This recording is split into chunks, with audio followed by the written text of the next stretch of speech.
warahmatullahi wabarakatuh. Ini ulah Daben, pengen ngobrol tapi ngerjain.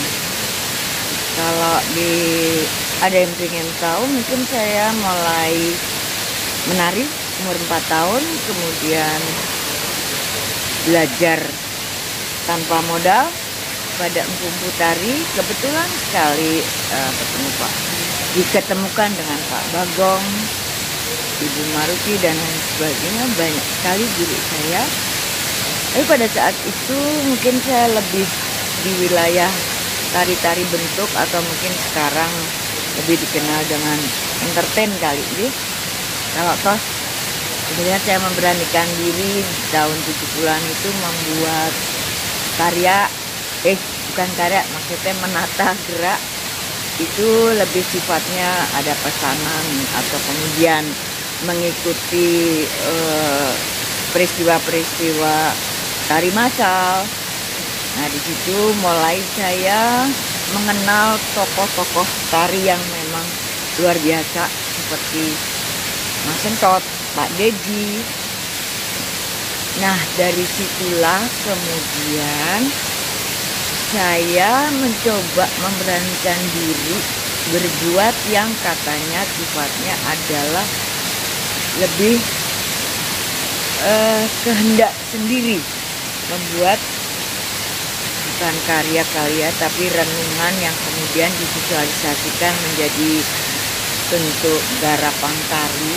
Itu sekitar tahun start berani membuat yang itu Kak, ini sendiri, pemikiran sendiri itu tahun 1997, yaitu Kunti Penilih. Dan itu pun sebetulnya saya ditantang oleh almarhum Bapak Dedutan, sekaligus guru saya dan suami, yang mungkin kamu ngapain aja sih bikin seremonial, coba saya pengen tahu kamu bisa bikin apa. Waduh, sementara beliau adalah lulusan IKJ, dosen, sementara saya sangat otodidak, menari dari kecil, tapi saya tidak pernah secara resmi sekolah tari. Kemudian ternyata bertemu dengan Bapak Rujito.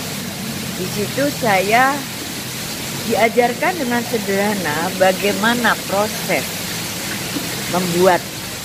berbuat sesuai dengan apa yang ada di hati kita. Nah, itu jadi menyandang nama istri seorang guru itu memang memicu saya untuk membuat yang mungkin istilahnya lebih bisa dipertanggungjawabkan sebagai kreator. Nah, ternyata kenyamanan dan bukan kepuasan ya, gairah yang luar biasa adalah memang ketika kita membuat apa yang dikehendak. Meskipun itu nantinya sangat bisa multi interpretasi, orang mungkin tidak paham apa yang saya bikin, tapi bahwa saya lebih jujur, saya bisa bukan sekedar arti merdeka membuat. Dan kemudian mungkin ada yang mengkritik, ada yang suka, ada yang nggak suka, tapi justru itu yang melengkapi perjalanan kehidupan saya untuk kemudian semakin mantap. Ini rumah saya.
Dari sini juga saya bisa bertemu dengan teman, saudara, guru yang luar biasa. Guru buat saya itu kan berarti yang lebih tua dari saya, lebih berpengalaman daripada saya. Tapi bahkan dengan anak-anak muda yang baru belajar itu justru merinding. Justru itu membuat saya, dia semudah itu berpikiran seperti itu. Nah itu semakin memicu adrenalin untuk berbuat. Terlepas itu nanti hasilnya, atau ada yang sempat, hasil akhir bukan itu target saya, tapi berbuat menjadi sangat penting. Tanpa itu mungkin saya nggak bisa itu.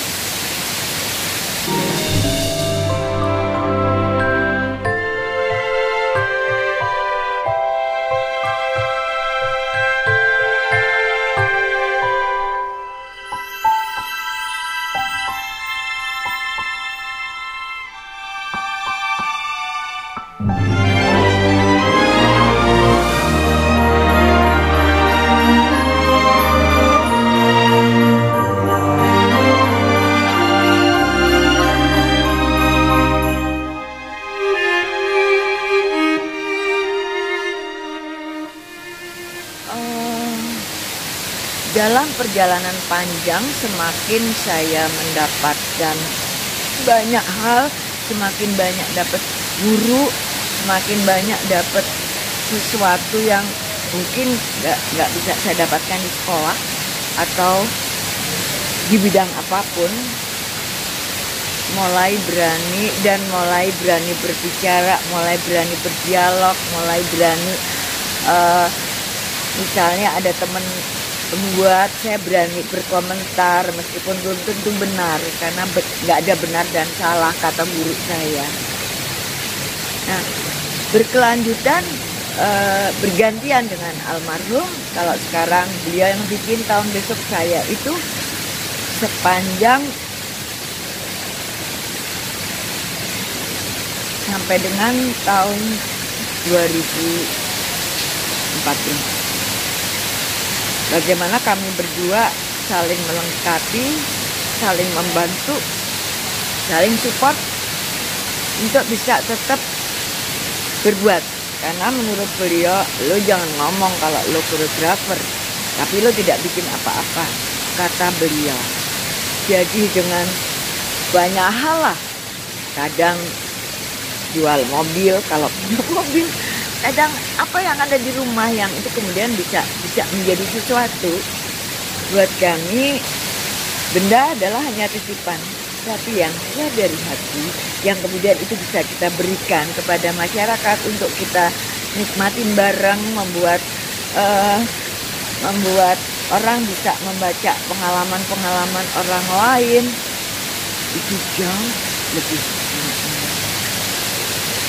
Tapi kiranya Yang Maha lebih menyayangi almarhum Bapak Deddy Rizal sejak setelah saya menemani beliau untuk gelar doktornya, beliau mendahului kami, dan dahsyat saya yang diwisuda S3 bro, di tengah pilu. Saya selalu, setelah beliau nggak ada, seperti dikulik. Saya pikir saya selesai dan berhenti. Tapi ternyata tiap malam, tiap bangun tidur, saya seperti diingatkan betapa beliau punya mimpi-mimpi yang mungkin sepanjang hayat gantung badan. Bahkan mungkin 5 menit kita mau di liang kubur itu harus terus dilakukan. Di antaranya adalah menemani, bersilaturahmi dengan siapapun tanpa harus diminta, memberikan apa yang kita bisa berikan, dan mungkin sedikit berbiru kalau itu memang ada. Nah, sejak beliau nggak ada, mungkin secara karya besar nih, maksudnya biasanya kan saya bikin karya itu durasi 1 jam, pentas di gedung kesenian atau di GBB. Ini saya lebih bagaimana saya bisa,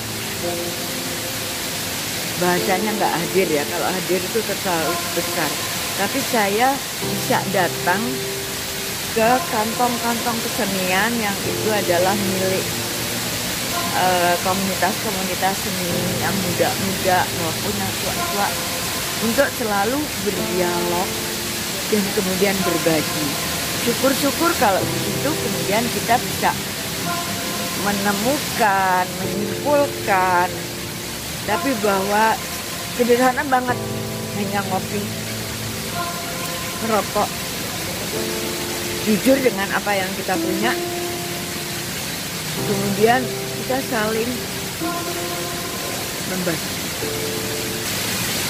Dan ternyata yang saya pikir saya berhenti dengan almarhum pergi, sampai usia saya yang baru saja melewati 69 tahun, 27 Juli, dan sampai hari ini alhamdulillah masih ada manfaat meskipun kecil untuk bisa berbagi dengan peristiwa apapun, baik itu dengan yang di Lampung. Artinya mimpi beliau untuk di LDC itu tetap hirau atau peduli, tetap mengulurkan tangan, meringankan langkah meskipun dalam keterbatasan, alhamdulillah tertatih, tapi tetap tenang.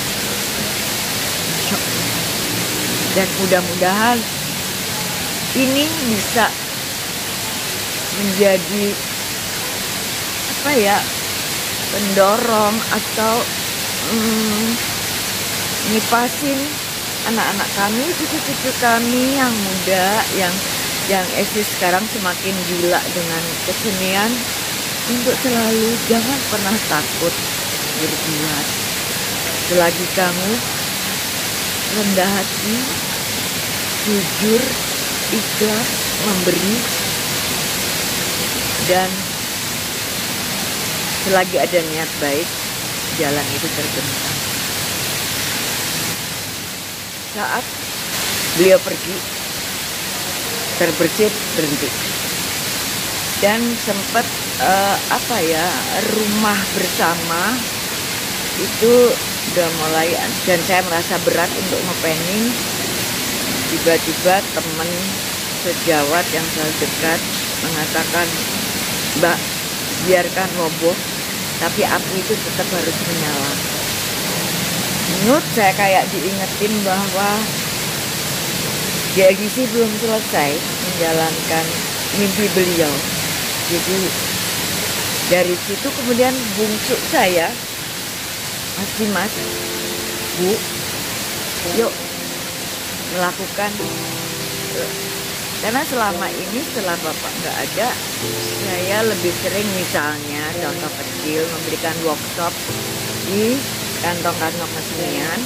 Di situ bungsu saya mengatakan, kenapa Ibu nggak kembali menyalakan api di rumah? Nah, dari situ dengan keberanian yang sebetulnya agak nekat, langkah pertama setelah beliau nggak ada adalah membuat pentas silaturahmi di Padepokan Tari GLDC per 3 bulan, dengan menghadirkan teman-teman yang ingin berbuat, ingin membuat sesuatu, karya pendek atau apapun, dan nggak terbatas untuk tari, tapi yang lebih bisa ke seni pertunjukan, misalnya ada musik, tari, teater, bahkan pameran foto. Itu kemudian kita laksanakan di GLDC, dan sama sekali kita nggak bisa memberikan apa-apa, hanya sekedar nginap monggo, makan seadanya, dan pada hari hanya adalah hanya menyediakan makan malam dan aqua.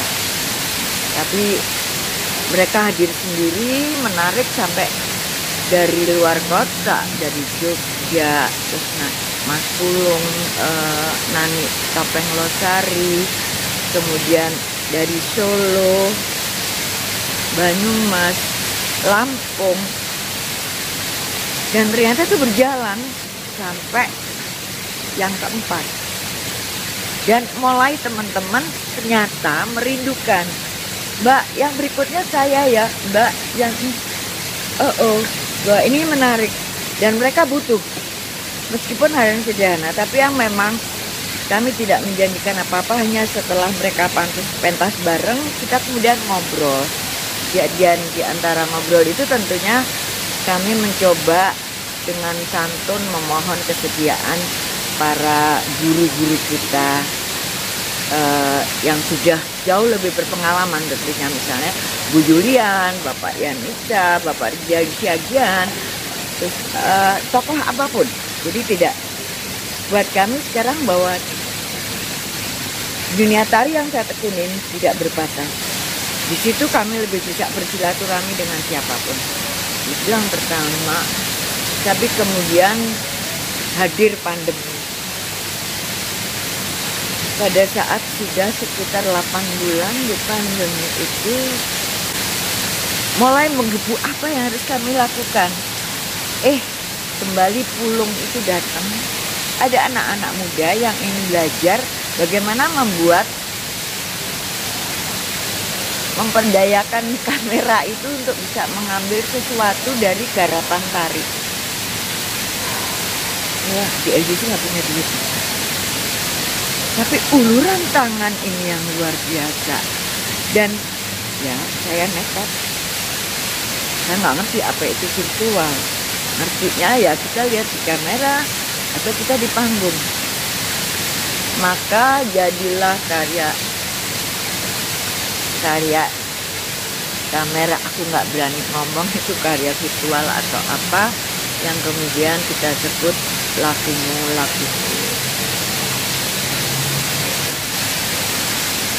Insya Allah kami nggak pengen berhenti. Dan uluran itu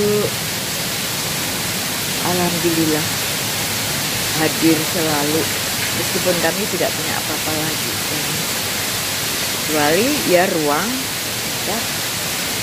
hati, dan kemudian para kreator, anak-anak atau teman yang semua menjadikan GLGC itu rumah mereka. Semoga kami masih bisa berbuat lagi.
Tentunya pada saat muda, saya bukanlah ibu yang baik.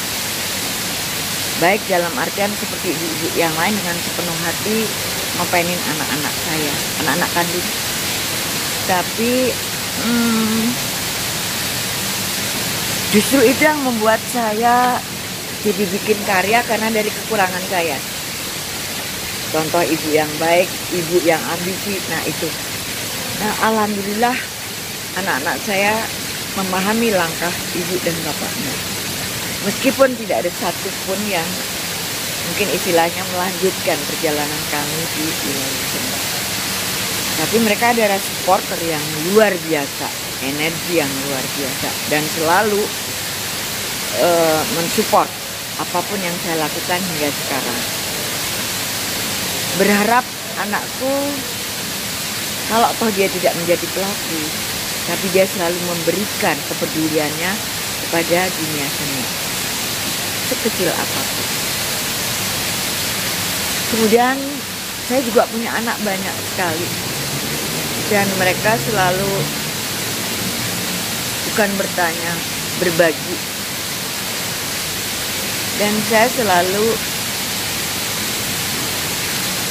dengan jujur memberikan apa yang saya tahu. Saya tidak pernah memberikan apa yang saya tidak tahu. Tapi ketika pemikiran itu adalah mungkin tidak sama dengan apa yang saya sampaikan, buat saya itulah hidup itu semua. Tapi bahwa dengan kita berbagi itu bisa saling mengingatkan. Mungkin saat ini mereka tidak terasa, tapi sekian tahun kemudian, oh iya yang disampaikan itu benar. Begitu juga saya, ketika oh lala anak muda itu benar. Nah, jadi jangan takut berbuat salah. Mungkin buat anak-anak yang sekarang yang mungkin agak di luar jangkauan saya ya, udah gaptek, sekarang milenial udah kayak apa, bahwa mungkin ada yang berkurang di perjalanan kehidupan tari kita, tapi bahwa itu tidak bisa dipungkiri, tidak bisa dihindari. Tapi saya tetap meyakini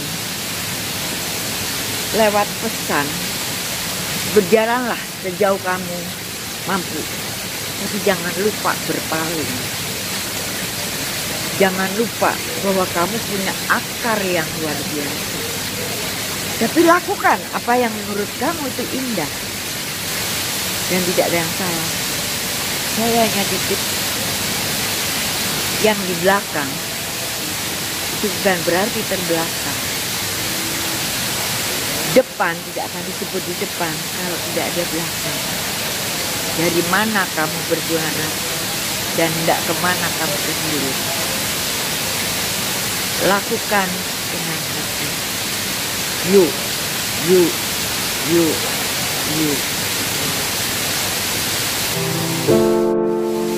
Renungan saya kepada kalian yang dalam melangkah di wilayah tari, jangan dipersulit, luaskan, lebarkan sayap, dan ingat, tetap jangan dipersempit, luaskan cakrawala, raih atmosfer.